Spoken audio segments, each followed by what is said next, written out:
Good evening, everyone. Yeah, I'm about to present the ecological model for Waterbeck TVET College Wellbeing. And then Waterbeck TVET College Mental Health and Wellness. I'm Dumisani Shabangu, and this is assignment number 3 for KGG 731. And my student number is 230-11328. And then creating ecological model create an ecological model for well-being at Waterbeck TVET College involve considering various interconnected factors that contribute to the overall wellness of students, staff, and the college community within the ecological context. An ecological model takes into account interactions between individuals and their environment, recognizing that well-being is influenced by multi-levels of influences. Yes, a framework for an ecological model for Waterbeck TVET College. So that's what we'll be looking at mostly, how Waterbeck TVET College will really be addressing these matters. And then mental wellness, as it's defined, is a holistic being. It's a complete you. We're looking at the complete you, where we are referring to a person's emotion, psychological, social well-being, how you eat, your lifestyle, your stress level, how you interact with people. So mental health is a dynamic state that can change over time and is influenced by various factors, including biological, environmental, genetic, and lifestyle factors. So yeah, that's why it's very important. So here on the post that I have created for well-being, I'll start by the top there, creating an ecological method for well-being. As I have discussed earlier on, is all about the holistic person, and it also includes your emotions, and ecological takes into account the interaction between individuals and their environment, where they come from, recognizing that well-being is influenced by multiple levels of influence. And then here's the framework here.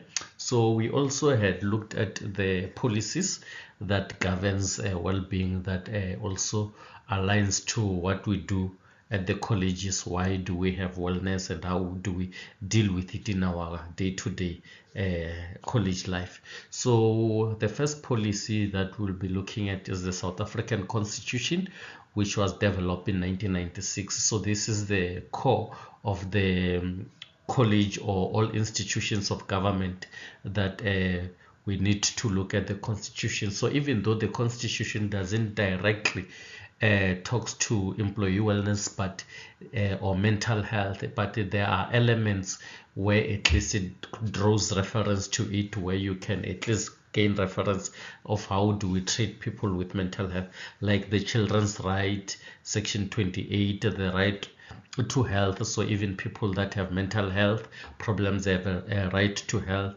the equality, they need to be treated fair and equal dignity, and also people with mental health problem need to be treated with dignity, as this is one of the things or values that are embedded in our constitution. So the policy framework addresses gender-based mental health care act of 2002. This act provides comprehensive framework for the care, treatment, and rehabilitation of individuals with mental illnesses. Policy on employee wellness and student wellness. So our college, we have policies on employee wellness and student wellness. So these policies, they talk about how are we supposed to treat people, how do we refer them, and how do we identify people that have problems. And we also have a charter that tells you, if you have this kind of symptoms, this is where you're supposed to go. And also it applies to our students, as they might be experiencing the similar problems.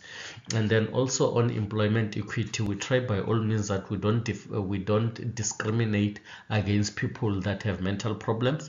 Prohibition of unfair discrimination, as per section 6, affirmative action measures section 15, health and safety, which is section 14. So we try and make sure that even our environment is conducive to people with such illnesses or with such problems, because it can be treated and it can be addressed on time if it's early detected. Like people that are going through divorce, will provide counseling so that at least they don't end up falling into depression and then having a lot of problems now that will affect their productivity at work. So we always try and make sure that there are those rooms and channels to attend to such things.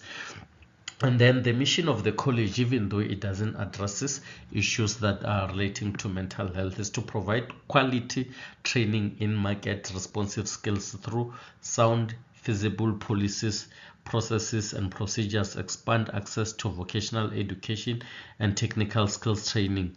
So these are the missions of the college, and they talk about some policies, of which some of those policies they do address issues of mental health, like the policy on wellness. And the vision of the college is to be a leader in transformation and provision of responsive quality education as well, an educational institution. So that will be our core. And then we also have key pathways to embedded on education wide focus on well-being at the college. So as you can see, the diagrams that are being there, they like the picture on the far right at the up there, take care of your mental health. So here we talk about, we need to be involved in activities at least that can refresh your mind. You need to take walks, be with family, take care of your family, and you need to eat health so that you can have a healthy mind and a healthy heart and a healthy body. And then from time to time we encourage people to take breaks, go on walks. Even in our college we have parks where employees can sit and unwind when they have problems. And we also have sports day where all staff, whether senior management or lower level employees, they will be engaged in such sporting activities. So as this is also to show that as a college we really take pride in making sure that our employees are well taken care of. And then we also have expect school leadership, strategic vision, quality teaching and learning, supportive catering, and inclusive school community. A safe learning, we also create a safe learning environment for our students, social and emotional competencies, a sense of meaning and purpose. So we always make sure that our students are well taken care of, and the environment that we're providing is conducive and is free. It is that is allowing for students to learn and wanting to learn. And also at the same time, the very same environment, we make sure that students are free to raise out their issues. They are able to go to student support for counseling or for referral where possible. So we also have different tiers of how we identify these problems and how we deal with them. We have service providers. These are non-experienced people that at least will be trained on how to identify people that has problems. So from there, the service providers, we have tier 2, which are the service providers that at least are trained to assist people. Now these ones can at least do a bit of counseling and then recommend. And then we have tier 3, where we deal with experts in the field, where at least they can do counseling, they can recommend medication, they can also have intervention strategies in between to make sure that employees at the end of the day are well taken care of, or students are well addressed, and they don't have issues. So we also have a mental health helpline that is there in our college. As soon as you enter our premises, we have boards that talks to that. As much as we have fraud hotlines, we also have mental health hotline, which is 0800 567 567. So this number you can contact wherever. If you have problems, then you'll be attended to. And then so we also create an environment where our students, as soon as they enter the premises, they can see signs of where to go if you need assistance, where to go if you need help in certain areas, even if it's non-health related. At least our students, there are those signs that are user friendly that are available. And also on site in our campuses, as much as we don't have counselors, but at least we do have healthcare workers that at least they are able to can diagnose if a person has a mental health problem and will need interventions as soon before things get out of hand. Then again on our poster, so we talk about individual, because we said wellness is a holistic being, the whole person, everything that has to do with the person. So we have individual, physical being, mental, emotional, and well-being, social well-being of a person. So we look at all those kind of things. Interpersonal relationships, whether they have peer group support, they are able to speak to their team members, and then if it's the students or student support officers, faculty and faculty leaders, they should be able to assist each other. And then institutional level, that's where we talk about healthcare services, well-being policies, and we talk about wellness and safety policy, safety and security, making sure that the environment is safe even for people that are suffering from mental health. You, for example, you don't go around finding knives where people can end up stepping themselves if they are experiencing this kind of challenges.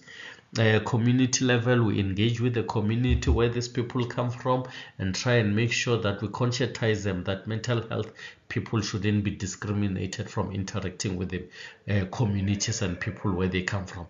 And then we also have cultural competencies, because in different cultures, people that are suffering from depression, you find that in certain cultures they say no, you are crazy, whereas you are just going through depression, and then you end up not coming out. So we try and see as to what type of culture you're coming from, and we try and address that, so that at least even the culture wise your background is well taken care of, and we know how to deal with you based on where you come from.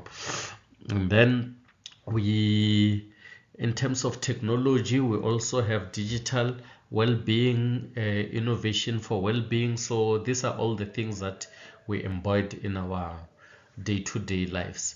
uh, yeah. So again, our approach at Waterberg TVET College, as leadership of the college, the leadership of the college will have to change its mission and vision of the college to be inclusive of the mental health and wellness, as it is not represented in the strategic objectives of the college. So as much as the mission or the vision and the values of the college are exclusive of this, so they would have to realign ourselves and change the mission and the vision of the college, so at least it speaks to mental health, so it can read to talk about employees of the college, their well-being and their status, so that at least they are also taken care of, because as it stands, our mission has no regard for its own people. So that needs to change. And also for SRC, the SRC constitution, it speaks mostly about teaching and learning, and it forgets the total holistic of a student, how their mindset is sitting, like how they think and how they behave when they're at school. So we'll also have to include issues of wellness of students and mental health, so that at least they also know where to go and how SRC can assist, and also they can involve in the rollout, and then create posters that at least begin to conscientize people that mental health is not the end of the world, but is something that exists and it can be addressed, and you don't need to be ashamed if you're going through such challenges. Employees of the staff employees to be encouraged to speak out when they experience challenges, so that they can be referred to specialists that deals with this kind of problems, so that at least if they have peer groups, they start talking, even if some employees don't want to come out, but at least their peers, people that they talk to, are able to report such issues, so that at least interventions with dignity can be provided to them at the right time. And then in conclusion, we all know that mental health is the biggest challenge that we have currently in the country. So we were hoping that if we deal with all the issues that are indicated there, the holistic being will be attended to, and that this problem can be solved with all of us working together and making sure that our employees and our students are well taken care of. As I was not as if I am to read what in conclusion, addressing mental health at Waterberg TVET College necessitate a holistic and multi-phased approach by integrating strategies of various levels, including the individual, interpersonal,